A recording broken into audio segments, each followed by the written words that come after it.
Olá pessoal, tudo bem? Estamos aqui hoje para mais um Café com Direito e, conforme a enquete, o resultado da enquete, hoje eu vou falar sobre compliance. Então, vamos ao que é o compliance, né? Todo mundo já sabe que compliance significa conformidade. Mas estar em conformidade com o quê? Com as leis que é aplicáveis à sua empresa e com as regulamentações aplicáveis na sua empresa. E por que você precisa ter um programa de compliance na sua empresa? Porque a empresa ela não faz nada. Quem faz as coisas são pessoas, né? E profissionalmente falando, né? A gente não deve somente confiar nas pessoas. A gente precisa criar um programa com regras e fazer com que as pessoas entendam que o lema daquela empresa é agir da forma correta. Por isso, é implantado um sistema chamado compliance, tá? O compliance, ele tem alguns pilares, né? Alguns componentes que precisam ser, de acordo com a empresa, eles precisam ser aplicados. Nesse procedimento, as pessoas elas vão ter informações e ferramentas que ajudarão elas a fazer o que é certo. E tudo isso vai ser organizado dentro de um programa de compliance. E quem vai fazer a gestão desse procedimento é o profissional que implantou o sistema de compliance na empresa. Então, eu vou falar aqui para vocês quais são os componentes necessários, porque às vezes para quem nunca ouviu falar, fica meio difícil entender mesmo, e aí eu vou explicando aqui os componentes e vou falar quais são os componentes necessários para um sistema de compliance e vou explicando cada um deles. Bom, vamos falar sobre os pilares. Eu vou falar super rápido, senão fica muito pontinho aqui em cima. O primeiro pilar é o suporte da autogestão. Não adianta implantar um compliance numa empresa se os proprietários, os sócios, os diretores não estão dispostos a cumprir com todos os procedimentos, tá? Precisa, em primeiro lugar, da honestidade dessa autogestão aí da autoadministração do negócio. Segundo, fazer a análise dos riscos, verificar quais são os riscos que aquela empresa está exposta, né? Depois, começa a criar as políticas em cada setor, começa a criar as regras, como que cada funcionário tem que se comportar, o que pode fazer, o que não pode, criar regras, né? Regras de comportamento, regras no trabalho para cada setor. Já falei do 3 pilares, vamos para o quarto, treinamento e comunicação. Não adianta implantar regras e não ensinar o pessoal a usá-las, né? A seguir essas regras. Então, o quarto pilar, né? O quarto componente é o treinamento, treinar todos os funcionários, ensinar eles como que utilizam as ferramentas, como que eles podem fazer a comunicação caso eles vejam alguma coisa errada, né, acontecendo. Então, e o porquê, explicar também o porquê daquele compliance, porque ele está sendo implantado na empresa.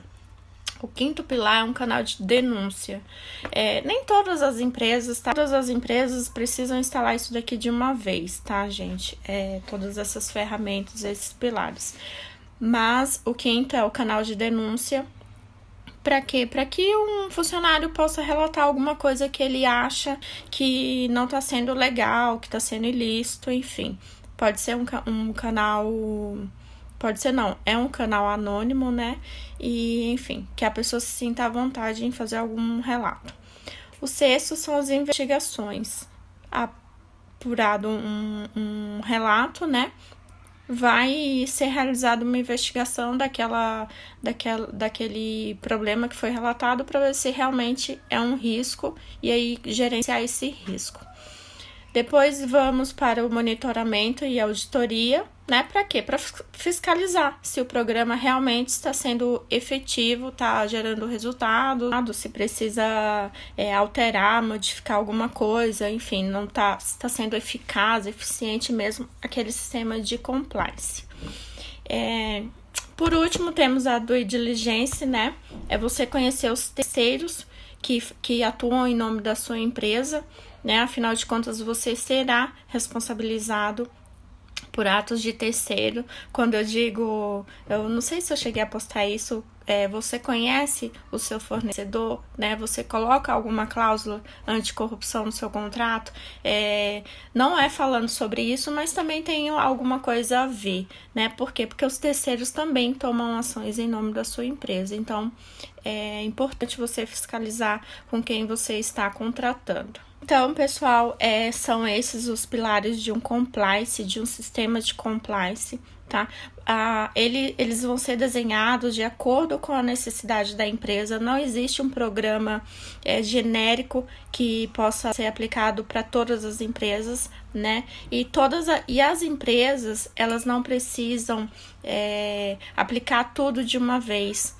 Isso é muito estranho para muitos empresários, para muitas empresas, e elas podem ir aplicando esse sistema aos poucos, né? Começa com um código de conduta, explica para o seu funcionário o que ele pode fazer, o que ele não pode, quais são os princípios da empresa, né? Qual é o lema da empresa. Olha, aqui funciona assim, assim, assado, toma esse código de conduta, faz um código de 5 páginas, claro, com desenhos, enfim. Mostra para o seu funcionário que a sua empresa ela tem uma forma de conduta diferenciada e que ela não admite certas coisas, enfim, vai educando o seu funcionário e depois vai aplicando termos de políticas em outros setores da empresa.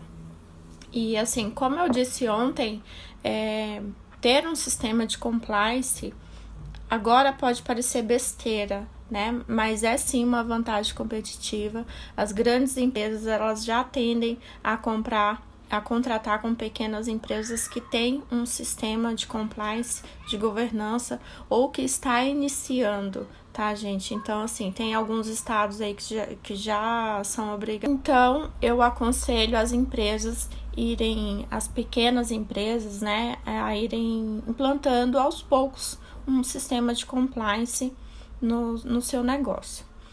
Então é isso, pessoal. Esse foi o nosso Café com Direito. Espero que vocês tenham gostado e entendido. Se não entendeu, manda um direct, faça sua pergunta, tira dúvida, que eu terei o maior prazer em explicar. Até o nosso próximo Café com Direito.